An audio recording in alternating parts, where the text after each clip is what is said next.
Gini Mas, pertama kali saya menulis itu saya membagikan pengalaman saya saat mendaki Gunung Semeru. Waktu itu saya beri judul Semalam Bersama Setan.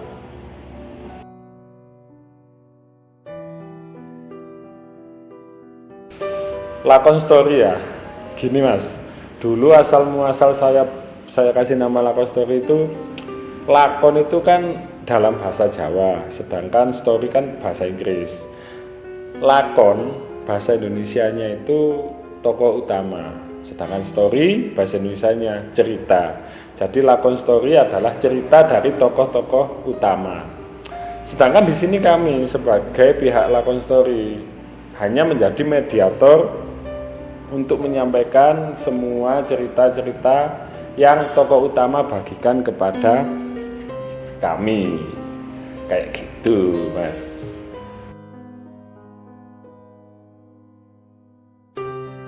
Masker.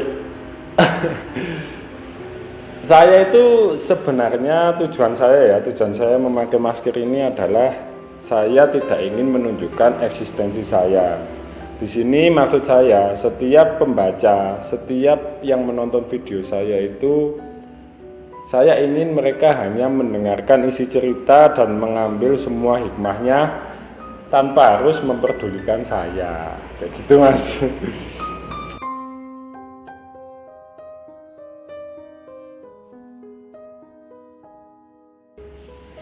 Waduh, ini pertanyaan gimana ini jawabnya?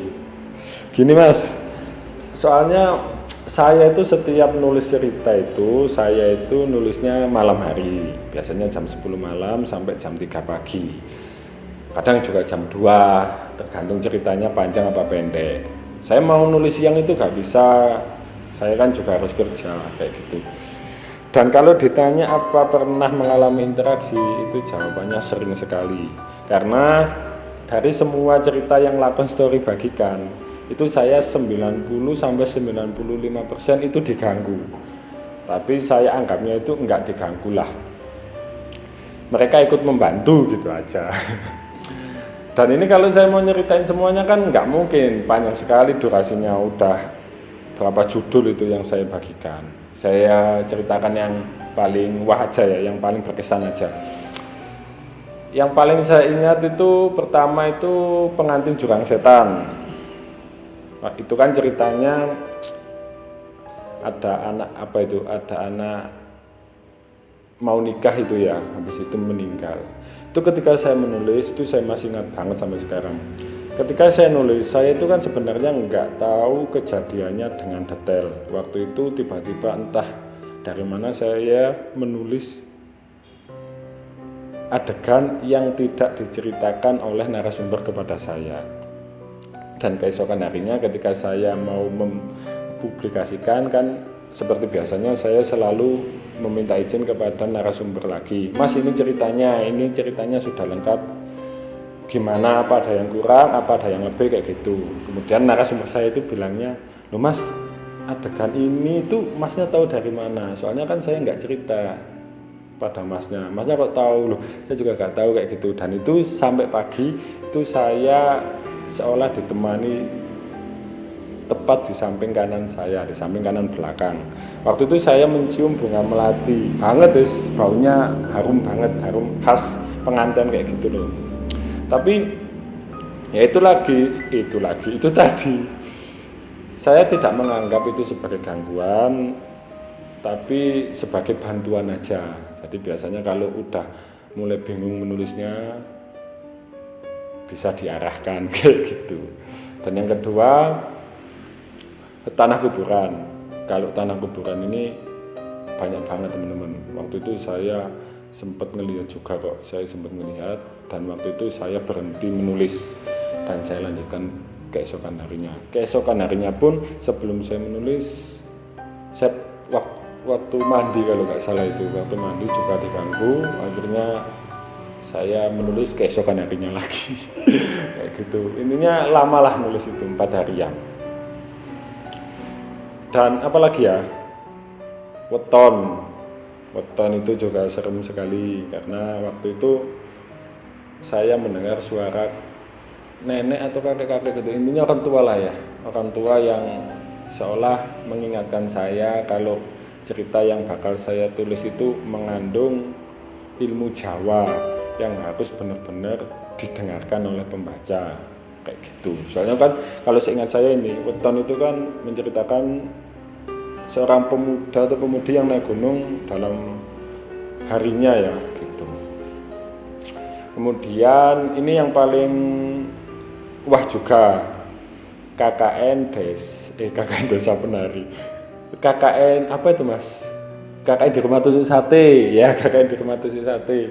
Itu waduh itu wah banget, itu sampai ke bawah mimpi teman-teman. Sampai ke bawah mimpi, sampai sakit saya juga. Soalnya sampai orang tua saya juga marah-marah. Kamu ngapain sih nulis-nulis kayak gini? Itu sama saja dengan mengundang setan kayak gitu. Soalnya kan setan yang diomongin.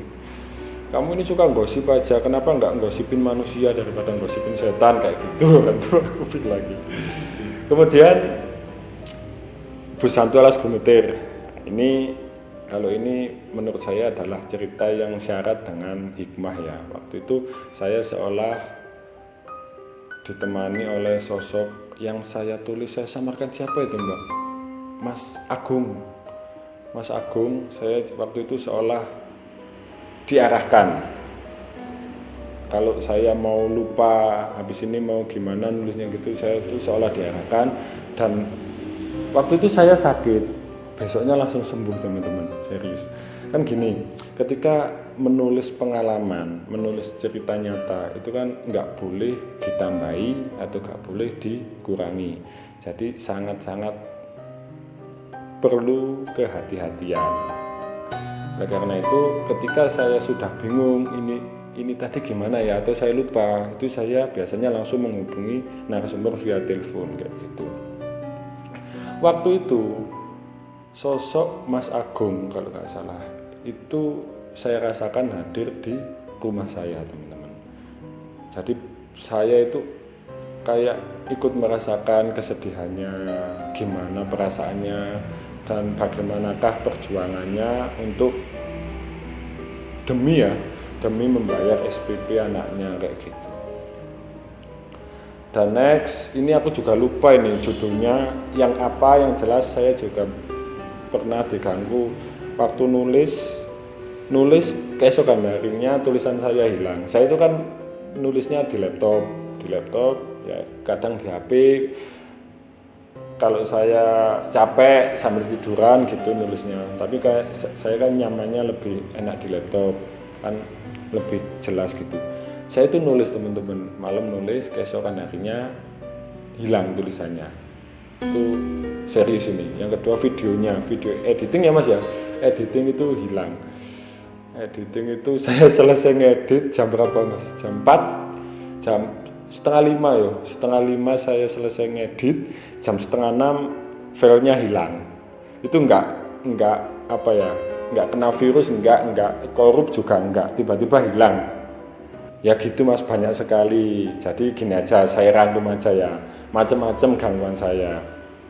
Entah waktu nulis diganggu, tiba-tiba blank, bad mood, tiba-tiba ketika nulis itu sudah nggak tahu lagi kayak gimana adegannya ya. Habis itu tiba-tiba ada yang seolah bisikin, niup kuping saya, niup telinga saya itu juga sering sekali. Habis itu tiba-tiba dingin, keesokan harinya sakit, macam-macam lah wis.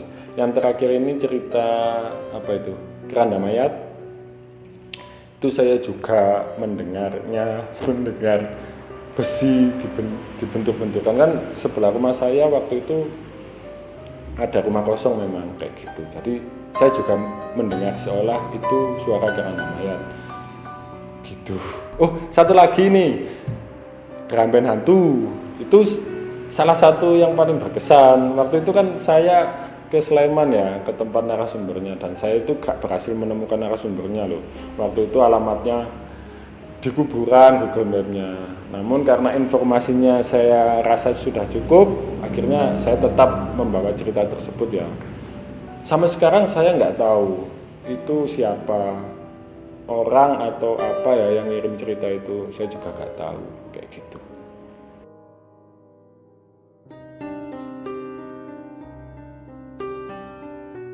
Waduh, kalau dibilang kapok sih enggak ya Mas ya. Soalnya kan di sini niat saya baik. Jadi enggak kapok. Saya nggak bisa jawab ini kalau pertanyaannya ini gitu.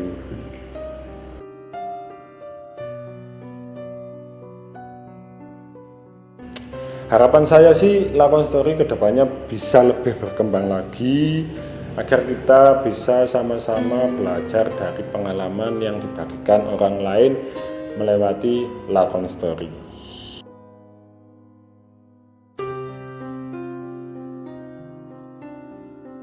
Next story, Lakon Story akan membagikan cerita tentang seorang anak yang hilang di bawah setan. Sebenarnya anak-anaknya yang hilang itu sekarang sudah dewasa sih, udah gede. Jadi beliau bisa membagikan ceritanya kepada saya. Tapi pengalamannya itu, ceritanya itu tidak akan pernah dia lupakan selama-lamanya. Tetap nantikan saja, ditunggu saja ya. Besok kita masih mau upload. Oh kok besok? Nanti malam, kalau nggak besok kita masih upload Bersenggama Bersama Setan. Ditunggu aja teman-teman. Tuh. Ayo dukung terus channel ini agar terus berkembang. Bagi kalian yang sudah dukung, terima kasih banyak. Yang belum dukung, ayo segera didukung.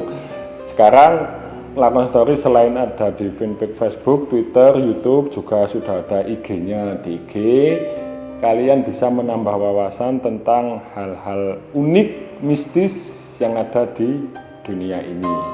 Oleh karena itu, langsung saja di follow. Siap, gitu aja wis ya. Ada kurang lebihnya saya mohon maaf. Terima kasih sudah meluangkan waktu menonton video ini. Terima kasih banyak. Selamat malam.